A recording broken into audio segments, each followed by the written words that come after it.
Hello good morning students. I hope आप सभी online आ गए हैं और आज हम अपनी जेनेटिक्स की नेक्स्ट क्लास को कंटिन्यू करते हैं।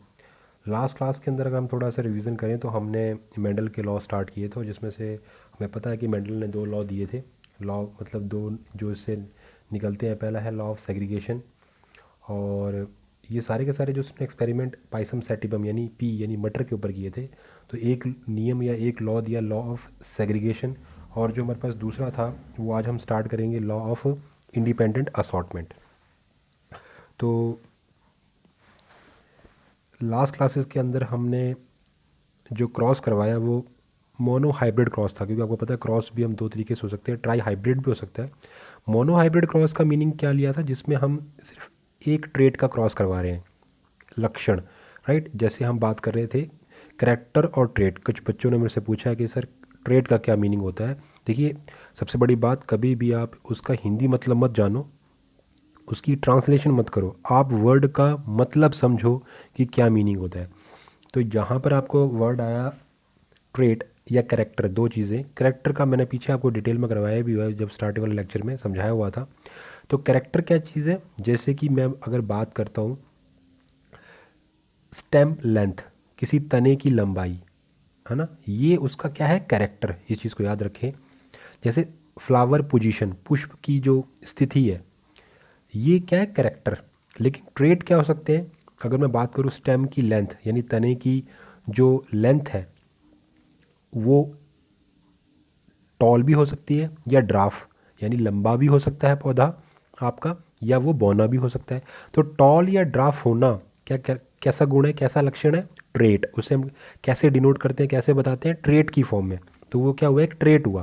क्लियर होगी बात। और कैरेक्टर क्या हुआ, जो पहले मैंने बात की, स्टेम की लेंथ या फ्लावर की पोजीशन, फ्लावर का कलर, फली का कलर, पॉड पॉड क्या होती है, फली, है ना, कॉटिलिडन्स का कलर, सीड की फॉर्म, सीड मतलब जो आपका बीज है उसका रूप कैसा है, आकार कैसा है, क्या वो राउंड है या रिंकल है, गोल आकार का है या झुर्रीदार है। तो जो गोल आकार या झुर्रीदार जो बात हुई वो ट्रेड्स है, लक्षण है उसका। इतनी बात समझ आ गई। तो चलिए उसी को हम आगे कंटिन्यू करते हैं। तो आगे आगे हम जो बात कर रहे हैं आज, आज जो बात हो रही है वो बात हो रही है, एक हमने आगे मैंने आपको दिखाया हुआ है, यहाँ लिखा हुआ है टॉल प्लांट इज़ होमोजाइगस। एक कंडीशन हमने ली और यहाँ पे मैंने लिखा हुआ है टेस्ट क्रॉस। इसको मैं समझाता हूँ क्या चीज़ है। वैसे हम आगे पढ़ेंगे बैक क्रॉस, टेस्ट क्रॉस, है ना, लेकिन यहाँ पर हमने ये क्यों मैंने लिखा हुआ है इसको मैं समझाता हूँ। यहाँ लिखा हुआ है टॉल प्लांट इज़ होमोजाइगस।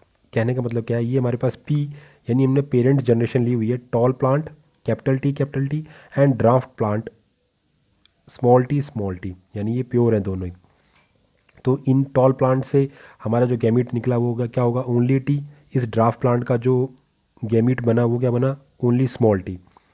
तो F1 जनरेशन जो हमें रिसीव हुई वो कब होगी, जब ये गैमीट मतलब आपका फर्स्ट पेरेंट का गैमीट सेकंड पेरेंट के गैमीट के साथ क्रॉस करेगा, तो आपको रिजल्ट में F1 जनरेशन मिलेगी। F1 का फुल फॉर्म बताया था फेलियल जनरेशन। तो वो क्या बनेगी, पहली जो होगी वो क्या होगी, कैपिटल टी और स्मॉल टी। ये हमारा क्या बनेगा, एक जीनोटाइप बनेगा, है ना, F1 जनरेशन का। और इस जीनोटाइप के अंदर आप देख रहे हो कि इसका जो फिनोटाइप है यानी इसका जो बाहरी मॉर्फोलॉजिकल जो इसका लक्षण होगा वो क्या होगा, टॉल। ये कैसे होंगे, सारे के सारे लंबे होंगे, राइट। तो कंक्लूजन, हमारा निष्कर्ष क्या निकला, toll plant must be producing only one kind of gamete, it is homozygous dominant. तो कहते हैं जो टॉल प्लांट होते हैं ना, जितने भी टॉल प्लांट होंगे वो हमेशा एक ही टाइप का गैमीट बना सकता है। सिंपल सी बात है, ये भी आप देख रहे हो। तो कहता है toll plant must be producing one kind of gamete, तो इट होमोजाइगस डोमिनेंट। तो जैसे ये आपने बात कर ली। दूसरी कंडीशन है टॉल प्लांट इज हिट्रोजाइगस। अब जैसे हम यहाँ देख रहे हो हमारी एक पेरेंट जनरेशन है कि हमने पेरेंट्स जनरेशन के अंदर ये हमारी पेरेंट है, और वो पेरेंट कैसा है, ये तो प्योर पेरेंट्स है दोनों ही। ये देख रहे हो ये भी टी है और ये दोनों एलील टी कैपिटल टी है। यहाँ दोनों ही एलील कैसे हैं, स्मॉल टी प्योर कंडीशन है। लेकिन यहाँ हाइब्रिड देखने को मिल रही है। टॉल प्लांट है लेकिन टॉल के, क्योंकि आपको पता है जो टॉलनेस होती है वो डोमिनेंट होता है ना। और जो स्मॉल टी है उसका जो गुण है वो रिसेसिव होगा, प्रभावी और अप्रभावी लक्षण आपको पता है। तो जो टी है वो कैसा है, प्रभावी है, और स्मॉल टी कैसा है, अप्रभावी। तो लेकिन इसका जो फिनोटाइप करेक्टर होगा वो तो क्या होगा, टॉल ही होगा। और यहाँ ड्राफ्ट प्लांट तो प्योर ही है, स्मॉल टी। तो इनके जो गैमीट बनेंगे, इसकी ये दो टाइप के गैमीट बनाएगा, एक कैपिटल टी एक स्मॉल टी, ये एक ही टाइप का बनाएगा। तो यहाँ कंक्लूजन जैसे यहाँ निकला, यहाँ भी कंक्लूजन, यहाँ मैंने सिर्फ डैश डैश लगाया, यहाँ पे लिखोगे tall plant must be produce only two kind of gamete. तो यहाँ का जो टॉल प्लांट है वो दो टाइप के क्या बना रहा है, गैमीट बना रहा है, यानी वो कैसा है, हेट्रोजाइगस डोमिनेंट है। होमो का मतलब समान, और यहाँ हेट्रोजाइगस डोमिनेंट। तो यहाँ पर जो डोमिनेंसी है वो कैसी है, हेट्रोजाइगस वाली कंडीशन में है, मतलब वो हाइब्रिड है। यहाँ होमो है, एक जैसे। तो इतनी बात क्लियर होगी। अब टेस्ट क्रॉस इसलिए लिखा हुआ है कि वो कहता है कि जब कभी, आप देखो फॉर एग्जांपल मेरे पास यहाँ प्योर थे, ये प्योर जनरेशन थी, प्योर ये वाला पेरेंट्स था, प्योर ये वाला था, इसका ये फेलियल जनरेशन बनी है ना, मतलब फर्स्ट जनरेशन बनी जो हाइब्रिड है। अब आप ऐसा मान लो कि ये हाइब्रिड जनरेशन का क्रॉस मैं दोबारा से एक पेरेंट के साथ करा दूँ, दो पेरेंट्स हैं, मैंने एक पेरेंट के साथ करवा दिए, लेकिन जब मैं कभी ड्राफ्ट प्लांट के साथ इसकी मैं क्रॉस इसके साथ भी करा सकता था, लेकिन मैंने इसका क्रॉस जो ये हमारे पास जो मेरे ये पेरेंट है, इसका क्रॉस मैंने किसके साथ कराया, ड्राफ्ट प्लांट के साथ करवाया, तब ये कंडीशन क्या कहलाती है, टेस्ट क्रॉस। इसलिए मैंने यहाँ पे टेस्ट क्रॉस लिखा हुआ है। समझ आ गई बात। टेस्ट क्रॉस किसे कहते हैं, एक होता है बैक क्रॉस। बैक क्रॉस का मीनिंग होता है कि जब कभी जो आपकी F1 जनरेशन आए ना, ये मेरी F1 जनरेशन बनी है ये वाली, जब कभी मैं F1 जनरेशन का किसी के साथ भी करवा दूँ, चाहे पेरेंट 1 से करवाऊँ या पेरेंट 2 के साथ क्रॉस करवा दूँ नेक्स्ट जनरेशन को प्राप्त करने के लिए, F2 जनरेशन को पाने के लिए, तो वो बैक क्रॉस होता है। लेकिन टेस्ट क्रॉस किसे कहते हैं, जब मैं स्पेसिफिक रूप से, विशेष रूप से F1 जनरेशन की क्रॉस में किससे कराऊँ, रिसेसिव पेरेंट के साथ। ये कौन सा पेरेंट है, रिसेसिव, अप्रभावी वाले के साथ। तो इस तरीके का जो संकरण है या क्रॉस है वो हमारा क्या कहलाएगा, टेस्ट क्रॉस। बात क्लियर होगी। चलिए आगे चलते हैं। अब हमारा दूसरा नियम आ गया, लॉ ऑफ इंडिपेंडेंट असॉर्टमेंट, स्वतंत्र अपव्यूहन का नियम। लॉ ऑफ, पहला था हमारा लॉ ऑफ सेग्रीगेशन, पृथक्करण का नियम, और दूसरा आ गया लॉ ऑफ इंडिपेंडेंट असॉर्टमेंट, स्वतंत्र अपव्यूहन का नियम। तो ये सबसे पहले was deduced by Mendel's experiment with dihybrid cross. तो ये जो आपका लॉ ऑफ सेग्रीगेशन है,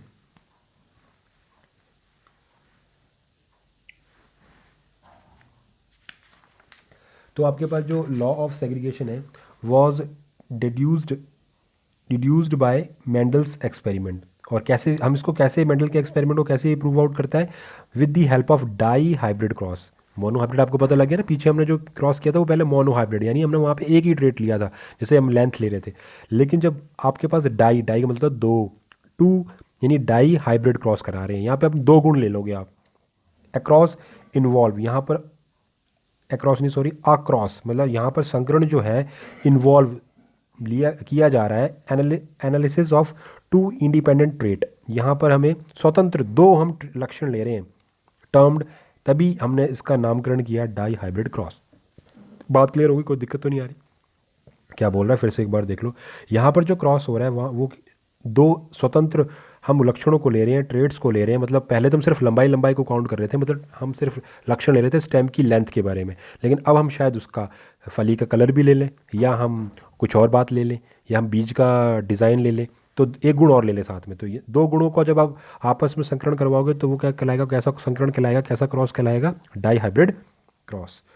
यहाँ ये कहता है लॉ स्टेट, ये नियम क्या कहता है, assortment of the jeans of one pair is independent of the other pair. तो कहता है ये नियम हमें ये बताता है कि असॉर्टमेंट ऑफ द जीन्स, जब आप जीन्स को असॉर्टमेंट कर रहे हो है ना, ऑफ वन पेयर, तो जीन्स को, जब जीन्स की किसी एक, जो जैसे आपने दो गुणों को मिलाया, एक आपने ले लिया लंबापन और दूसरा आपने ले लिया बीज का आकार, वो दोनों गुणों के जो जीन है ना वो कैसे रहेंगे, इंडिपेंडेंट ऑफ अदर पेयर। उन दोनों के जीन आपस में जो पेयर है वो अलग अलग ही रहेंगे, मिक्सअप नहीं होंगे। कब, एट द टाइम ऑफ गैमीटोजेनेसिस, जब आपका क्या होगा, गैमीटो युग्मक जनन चलेगा, जब गैमीट बनेंगे तब वो आपस में एक दूसरे से भिन्न भिन्न रहेंगे, कभी भी एक दूसरे को मिक्स नहीं करेंगे। ऐसा ही नहीं होगा कि आधा उसके साथ मिल गया, कलर थोड़ा सा ढीला हल्का हो गया ना, जो जिसका करेक्टर है वो वैसा ही शो करेगा, वो दूसरी के साथ छेड़ाछाड़ी नहीं करेगा।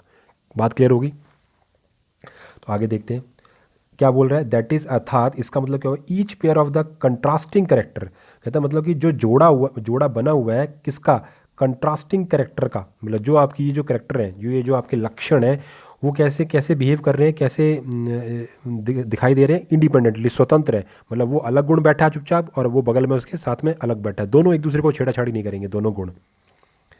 Beer no association with particular characters, मतलब वो किसी भी प्रकार का एक दूसरे के साथ कोई भी एसोसिएशन मतलब कोई भी संबंध स्थापित नहीं करते। ठीक। सच असॉर्टमेंट ऑफ कैरेक्टर, इस प्रकार का जो असॉर्टमेंट होता है, संबंध होता है कैरेक्टर का, new combination of the characters are produce in offspring. तो इस प्रकार के असॉर्टमेंट का, कैरेक्टर के असॉर्टमेंट से हमें एक नई टाइप की कॉम्बिनेशन देखने को मिलती है कैरेक्टर्स के अंदर, are produce in the offspring. जो आपकी नई जात नो जो नए जो ऑफस्प्रिंग्स बनेंगे, जो नए जीव बनेंगे, उनके अंदर आपको नई चीज़ें देखने को मिलेंगी। चलिए अब इसको एक्सप्लेन करते हैं कैसे। Explain crosses between the P plant. अब हमने मटर के पौधे लिए, कैसे कैसे लिए, दो गुण देखे हमने। राउंड एंड येलो सीड, यहाँ पर हम गोल और पीले कलर के जो हम बीज ले रहे हैं, किसके साथ करवा रहे हैं, रिंकल एंड ग्रीन सीड। एक तो झुर्रीदार है और ऊपर से कलर उनका कैसा, ग्रीन। तो यहाँ हमने दो गुण ले लिए, राउंड और येलो सीड। यहाँ पर है रिंकल और ग्रीन सीड। तो मतलब हम यहाँ पर दो जोड़ी जीन्स ले रहे हैं, लेकिन ये आपस में एक दूसरे से बिल्कुल छेड़ाछाड़ी नहीं कर रहे एक दूसरे के साथ।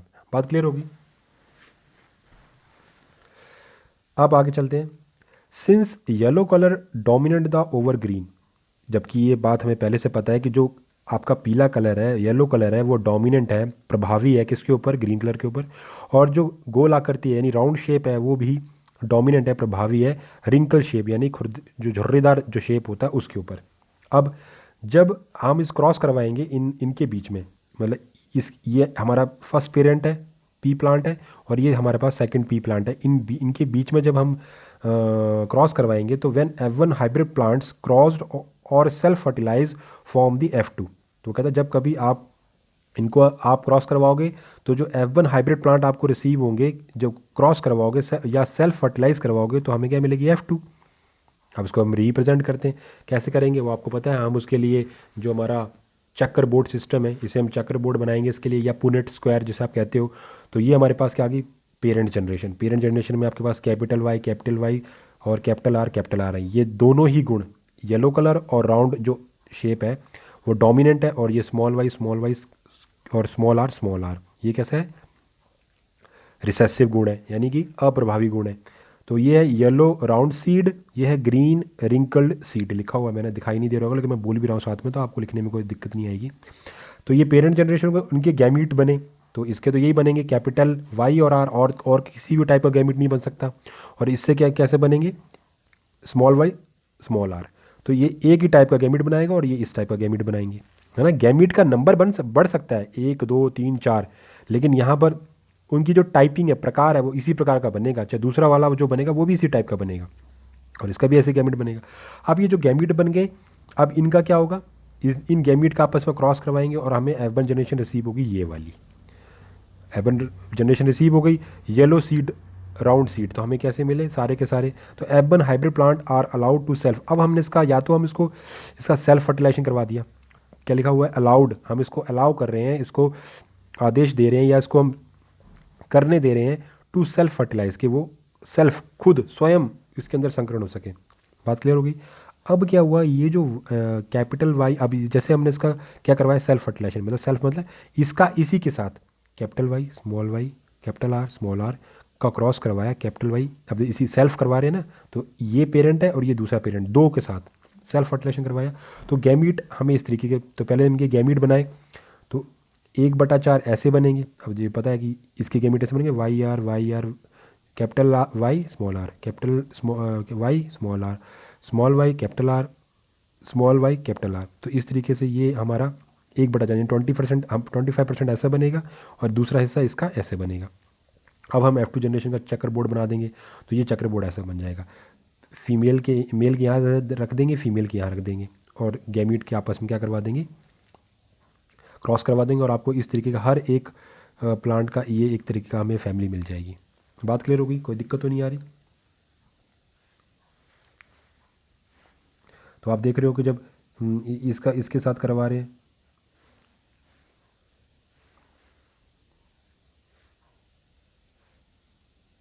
एक ये हमें मिल गया, एक ये मिल जाएगा, एक ये मिलेगा, एक ये मिलेगा, 4 ऐसे मिल गए, 5 6 7 8 9 10 11 12 13 14 15 16। तो टोटल हमें 16 हाइब्रिड और ये मिल जाएंगे, राइट। तो कैसे मिले वो तो आपको पता है, हम कैसे मल्टीप्लाई करना है। आगे देखते हैं कि हमारे पास क्या इसका कंक्लूजन निकला। तो अब हम क्या एनालिसिस निकाल रहे हैं। तो analysis, dihybrid cross F1 heterozygous plants are self fertilized to produce F2।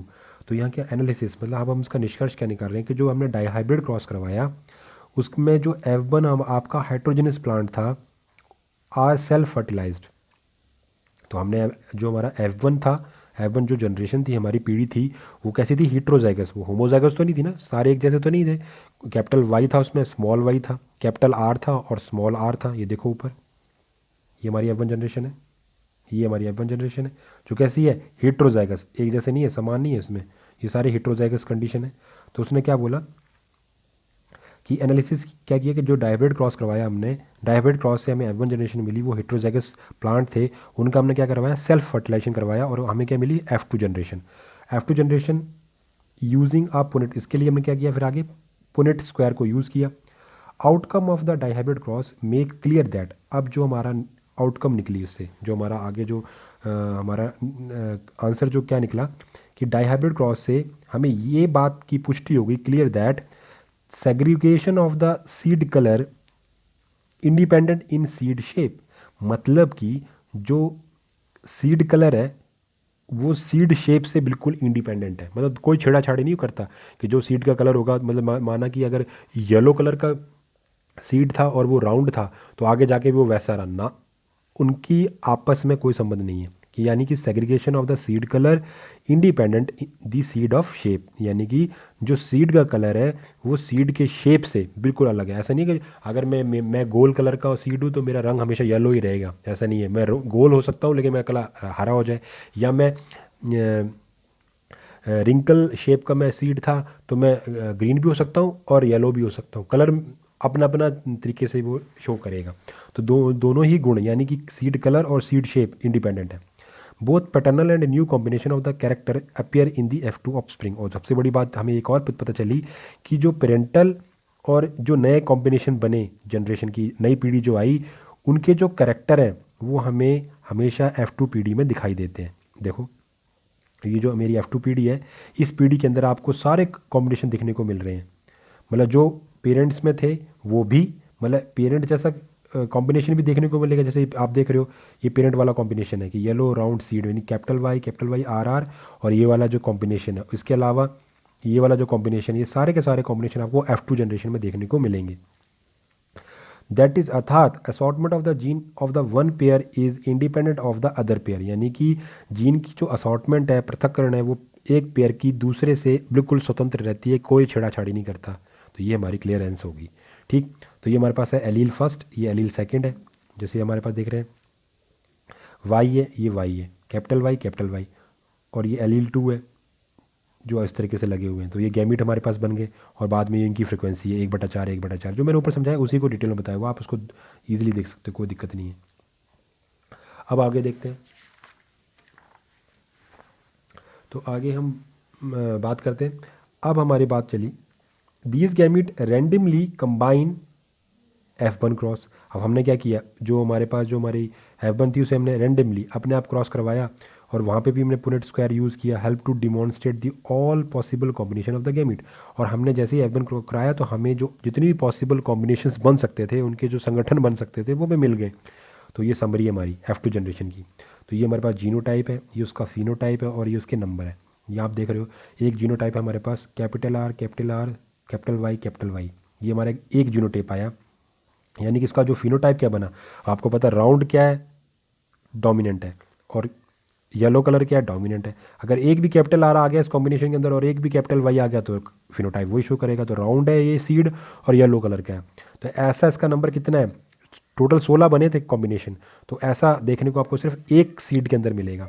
फिर capital R, capital Y, small Y, ऐसा कॉम्बिनेशन आपको 2 जगह देखने को मिलेगा। यानी कि 16 कॉम्बिनेशन में से 2 कॉम्बिनेशन आपको ऐसे देखने को मिलेंगे। फिर ये वाला जो कॉम्बिनेशन है जिसमें राउंड और ग्रीन है, ये आपको 1 देखने को मिलेगा। फिर इस तरीके का कॉम्बिनेशन आपको 2 देखने को मिलेंगे, इस तरीके का कॉम्बिनेशन 4 मिलेंगे 16 में से। तो इस तरीके से सारे लिखे हुए हैं।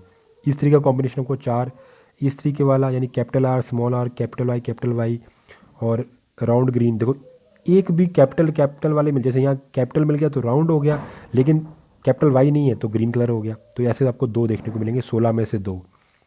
यहाँ पर इस टाइप का जो कॉम्बिनेशन है वो एक देखने को मिलेगा 16 में से, इस टाइप का कॉम्बिनेशन दो देखने को मिलेंगे, और इस टाइप का कॉम्बिनेशन आपको एक देखने को मिलेगा। इतनी बात क्लियर होगी। अब आगे देखते हैं।